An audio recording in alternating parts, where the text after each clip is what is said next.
इस वीडियो में हम भारतीय कृषि से संबंधित महत्वपूर्ण जो उसके बारे में हम लोग पढ़ेंगे, जो कि भारतीय इसमें हम लोग सबसे पहला जो है, भारत की आबादी का लगभग 49% कृषि से रोजगार प्राप्त करते हैं। जैसे भारत का आबादी जितना है उसमें से 49% लोग जो भी रोजगार करते हैं वे कृषि से जुड़े हुए रोजगार ही करते हैं। भारत के कुल क्षेत्रफल के लगभग 60.4% भाग पर कृषि की जाती है। भारत का टोटल क्षेत्रफल का 60.4% भाग पर खेती की जाती है। भारत के 3.12% भूभाग पर चारागाह है। भारत के 3.12% भूभाग पर चारागाह है। भारत में कुल सिंचित भूमि का 46.2% भाग नलकूप द्वारा एवं 23.66% भाग की सिंचाई नहरों द्वारा की जाती है।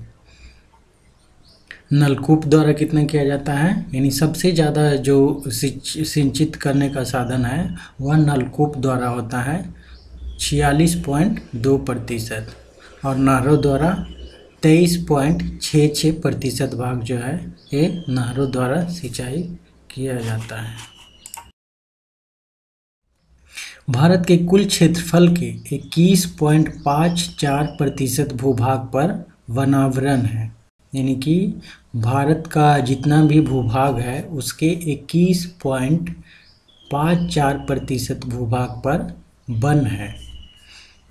भारत के कुल भौतिक क्षेत्र की 5.52% भूमि बंजर और बिना खेती की जमीन है, यानी 5.5 जो प्रतिशत भूभाग है वह कोई काम का नहीं है, उस पर खेती नहीं होता है और वह पूरी तरह से बंजर है। यह कितना भूभाग है? 5.52% है। भारत के प्रथम कृषि विश्वविद्यालय की स्थापना 17 नवंबर 1960 को पंतनगर उत्तराखंड में हुई थी। भारत के प्रथम कृषि विश्वविद्यालय की स्थापना 17 नवंबर 1960 को पंतनगर उत्तराखंड में हुई थी। अब इसमें हम लोग देखेंगे कि फसलों का जो वर्गीकरण है वो किस किस। इसमें सबसे पहले है रबी का फसल। रबी का फसल जैसे कि जो कि गर्मी में होता है, यह सामान्यतः अक्टूबर नवंबर में बोकर मार्च अप्रैल में काट ली जाती है।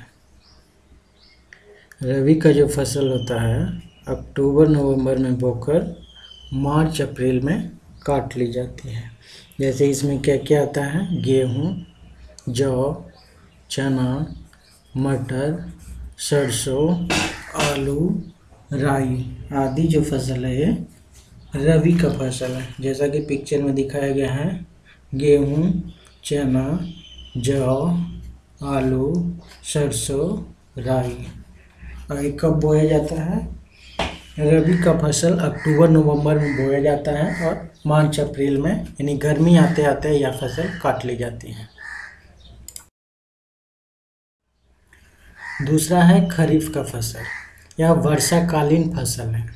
खरीफ का जो फसल होता है ये वर्षा में होता है, बारिश में इसमें पानी का ज़्यादा आवश्यकता होता है, जिसे जून जुलाई में बोकर अक्टूबर नवंबर में काट ली जाती है। खरीफ का जो फसल होता है इसको जून जुलाई में बोया जाता है और अक्टूबर नवंबर में काट लिया जाता है। इसका उदाहरण है धान, गन्ना, तिलहन, ज्वार, बाजरा, मक्का, अरहर आदि फसल। ये जो इसमें पिक्चर में भी दिखाया गया है, मक्का, धान, गन्ना, ये सब क्या चीज़ का है? ये सब खरीफ का फसल है। फिर है जायद की फसल। यह रबी और खरीफ के मध्य काल की फसल है। खरीफ और रबी दोनों के मध्य में होता है। इसे मार्च अप्रैल में बोकर जून जुलाई में काट ली जाती है। मार्च अप्रैल में बोकर जून जुलाई में काट लिया जाता है। जैसे तरबूज, ये सब गर्मी में मिलता है। तरबूज, खरबूजा, ककड़ी, खीरा, भिंडी, मूंग, उड़द, ये सब क्या चीज़ का फसल है? जायद फसल। विश्व में गेहूं तथा चावल उत्पादन में चीन के बाद भारत का दूसरा स्थान है। विश्व में गेहूं और चावल के उत्पादन में सबसे पहला किसका स्थान आता है? चीन का, उसके बाद भारत का। भारत में गेहूं के उत्पादन में उत्तर प्रदेश का प्रथम स्थान है। गेहूं सबसे ज़्यादा भारत में कहाँ होता है? उत्तर प्रदेश में। जबकि प्रति हेक्टेयर उत्पादन में, यानी उत्पादन क्षमता के अनुसार देखा जाए तो पंजाब का स्थान प्रथम आता है। अनेक प्रकार के फसलों के उत्पादन के साथ साथ पशुपालन करने को मिश्रित कृषि कहा जाता है। जैसा कि खेती के साथ जब पशुपालन भी किया जाता है तो उसको क्या कहा जाता है? मिश्रित कृषि कहा जाता है। भारत में हरित क्रांति लाने का श्रेय डॉक्टर MS स्वामीनाथन को जाता है। भारत में जो हरित क्रांति लाया गया था, जिसका सबसे ज़्यादा प्रभाव किस पर पड़ा था? गेहूं पर। भारत में हरित क्रांति लाने का श्रेय डॉक्टर MS स्वामीनाथन को जाता है। हरित क्रांति का प्रथम चरण कब हुआ था? 1966 से 1981 तक चला था। हरित क्रांति का प्रथम चरण वर्ष 1966 से 1981 तक चला। भारत में हरित क्रांति का प्रथम सर्वाधिक प्रभाव गेहूं के फसल को हुआ था। सबसे ज़्यादा हरित क्रांति का प्रभाव गेहूं पर पड़ा था। भारत में हरित क्रांति का दूसरा सर्वाधिक प्रभाव धान की फसल पर पड़ा था। पहला था गेहूं और दूसरा धान का। अब इसमें कुछ इम्पोर्टेंट शब्द हैं, इसको भी याद करना जरूरी है। हाइड्रोपोनिक्स, इसमें क्या किया जाता है? जल में पौधों का उगना। जल में पौधों का उगने की प्रक्रिया को हाइड्रोपोनिक्स कहा जाता है। पोमोकल्चर क्या होता है? फलों का उत्पादन की प्रक्रिया को पोमोकल्चर कहते हैं।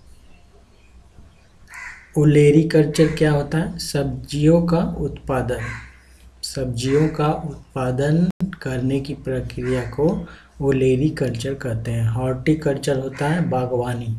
बागवानी करने की प्रक्रिया को हॉर्टिकल्चर कहा जाता है। विटीकल्चर अंगूर की खेती।